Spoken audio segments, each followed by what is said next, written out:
Hi guys, ඔයගොල්ලෝ මේක තුල ඉන්නේ SketchUp වෙබ් ප්‍රොජෙක්ට් එක අරගෙන 45 වෙනි වීඩියෝ එකත් එක්ක. ඉතින් මේ වීඩියෝ එකෙන් මම කතා කරන්න බලාපොරොත්තු වෙන්නේ කොහොමද අපේ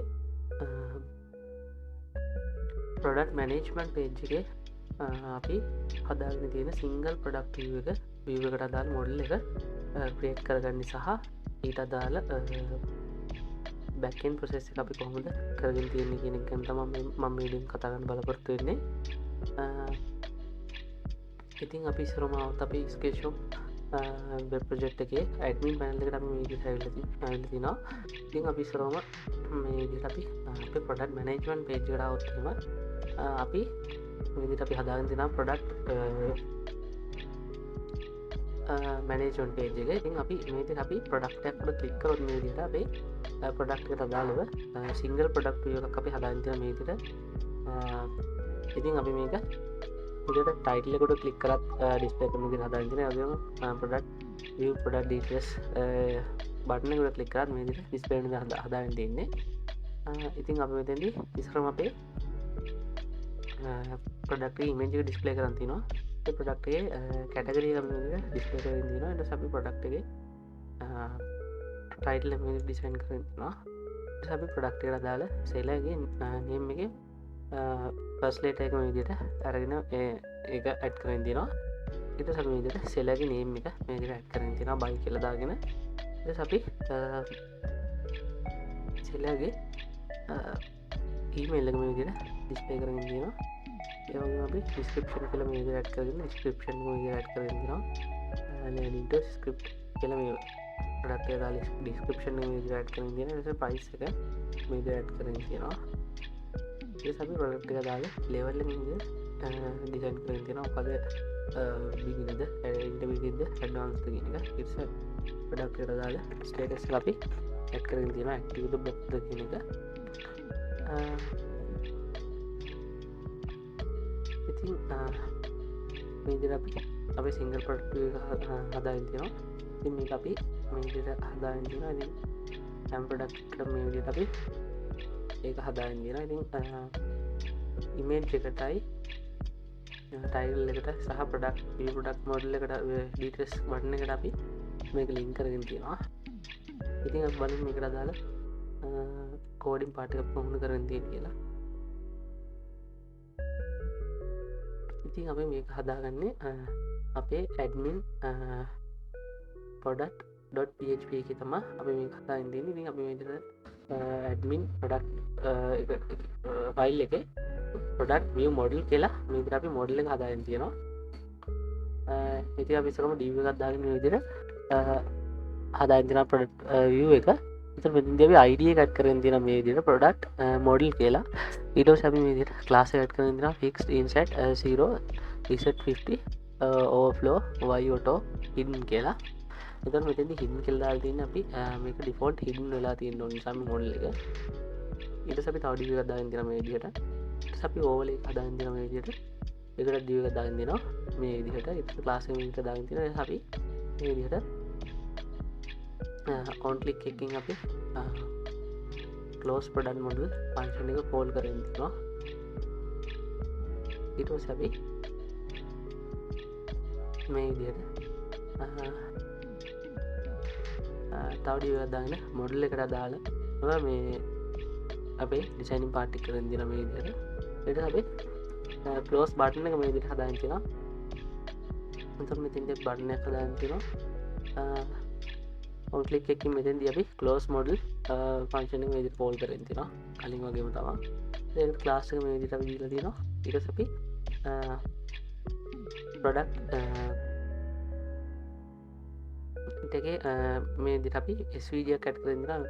ඒ කියන්නේ මෙන්න මේ svg එක. ඊට පස්සේ අපි content area එක හදාගෙන තියෙනවා මේ විදිහට. ඒකට මෙතෙන්දී div එකක් දාගෙන තියෙනවා. එතකොට මෙතෙන්දී id විදිහට product model content කියන එක අපි මේ විදිහට හදාගෙන තියෙනවා.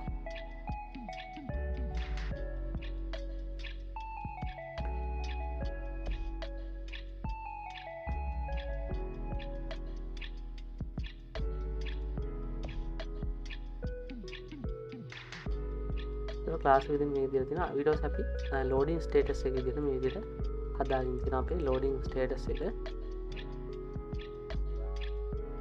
ලෝඩින් කියලා ඩිස්ප්ලේ කරන විදිහට දානවා. ඉතින් අපි බලමු මේකට අදාළ ෆන්ක්ෂන් එකක් ක්‍රියේට් කරගෙන තියෙන කියලා. ඒ වගේම අපි තව දෙයක් කියන්න ඕනේ. අපි මෙතෙන්දී අපේ ප්‍රොඩක්ට් එකේ ඉමේජ් එක ක්ලික් කරද්දී මේ විදිහට පොයින්ට් ක්ලික් එකකින් අපි view product කියන මොඩල් එක අපේ ෆන්ක්ෂන් එක කෝල් කරගෙන තියෙනවා. ඒ වගේම අපි ටයිටල් එකට මේ විදිහට පොයින්ට් ක්ලික් එකකින් ඇඩ් කරගෙන තියෙනවා අපේ ෆන්ක්ෂන් එක. එතකොට මෙතෙන්දී අපි PHP ස්ක්‍රිප්ට් එකකින් අපේ ප්‍රොඩක්ට් එකට දාලා ID එක පාස් කරනවා. ඊළඟට ඒ වගේම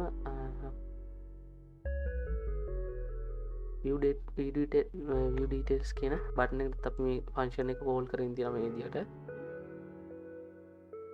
ඉතින් අපේ ෆන්ක්ෂන් එක කොහොමද හදලා තියෙන්නේ කිව්වොත් එහෙම මේ විදිහට අපි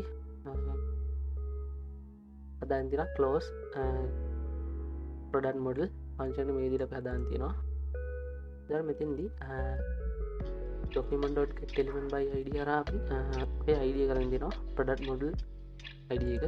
ඊට අපි ඒකේ class list එකට add කරලා තියෙනවා hidden කියලා. ඉතින් එතකොට අපේ class list එකට hidden කියන එක add වුණාම අපේ product model එක close වෙනවා. ඒකට ඒකේ විදිහ අපි හදාගෙන තියෙනවා.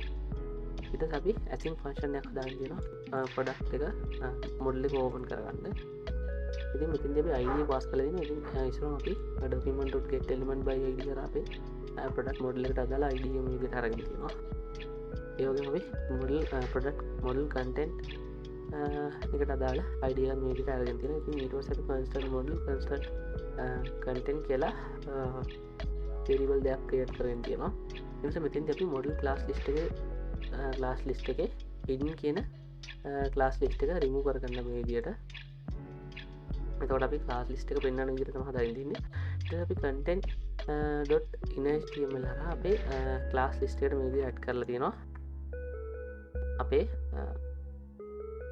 animation එක හදාගෙන තියෙනවා මේ විදිහට innerhtml එකට. ඊට පස්සේ අපි try catch එකක් දාලා මේ විදිහට බලලා තිනවා. ඉස්සරම අපි අපේ process.admin process folder තියෙන admin folder එකේ තියෙන git product details.php එකට අපි අපේ යවනවා අපි request එකක් මේ විදිහට. ඊට පස්සේ අපි ඒක content.request කියලා මේ විදිහට හදාගෙන තියෙනවා. අපි ගිහින් බලුවොත් අපේ get product details.php එකට ඉස්සරහ අපි session එක start කරගෙන තිනවා. require once කියලා අපි මේ විදිහට අපි require කරගෙන තියෙනවා අපේ connection.php එක. header එක මේ විදිහට දාගෙන තියෙනවා. ඊට පස්සේ බලලා දෙන explanation එක දාලා not reset කියලා බලලා දෙනවා login වෙලා දෙන්න කියලා බලලා දෙනවා admin. එහෙම නැත්නම් unauthorized කියලා display කරන්න හදාගෙන තියෙනවා. ඊට පස්සේ අපි අරන් යන git method එකෙන් අරගෙන id එක මේ විදිහට අරගෙන තියෙනවා. id කියන variable එකට assign කරලා තියෙනවා. ඊට පස්සේ අපි බලලා තිනවා if condition එක දාලා අපේ id එක empty ද කියලා. empty නම් product id is required කියලා display කරන්න හදාගෙන තියෙනවා. ඊට පස්සේ අපි මේ විදිහට product table එකේ තියෙන data සහ category name එක category name කියලා rename category name කියලා user ගේ web name user ගේ last name user ගේ email එක මේ විදිහට අරගෙන තියෙනවා අපි database එකට core එකක් හදාගෙන මේ විදිහට. ඊට පස්සේ අපි $core කියන variable එකට ඒක assign කරගෙන තියෙනවා. ඊට පස්සේ අපි search කරලා බලලා දින මේ විදිහට ඒ core එකට දාලා id එකක් තියෙනවාද කියලා බලලා තියෙනවා. ඊට පස්සේ අපි ඒක $rest කියන variable එකට අරගෙන තියෙනවා. ඊට පස්සේ if condition එකක් දාලා බලලා දිනවා $rest කියන variable එක number of අය අරගෙන ඒක බිඳුවට අඩුයි කියලා බලලා තියෙනවා. අඩුයි නම් rest කියන variable එක page එක කරලා $product කියන variable එක හදාගෙන තියෙනවා. ඊට පස්සේ අපි ඒක මේ විදිහට අපි product කියලා මේ විදිහට variable එකක් හදාගෙන තියෙනවා. එහෙම නැත්නම් product not found කියලා මේ විදිහට හදාගෙන තියෙනවා. ඊට අපි මේකින් අරගෙන රෙස්පොන්ස් ටෙක්ස්ට් එක රෙස්පොන්ස් එක JSON හරහා මේ විදිහට අරගෙන රෙස්පොන්ස් එක විදිහට අරගෙන එක $sign sorry constant data කියලා variable එකක් දාන්න මේ විදිහට. ඊට පස්සේ අපි if condition එකක් දාලා තියෙනවා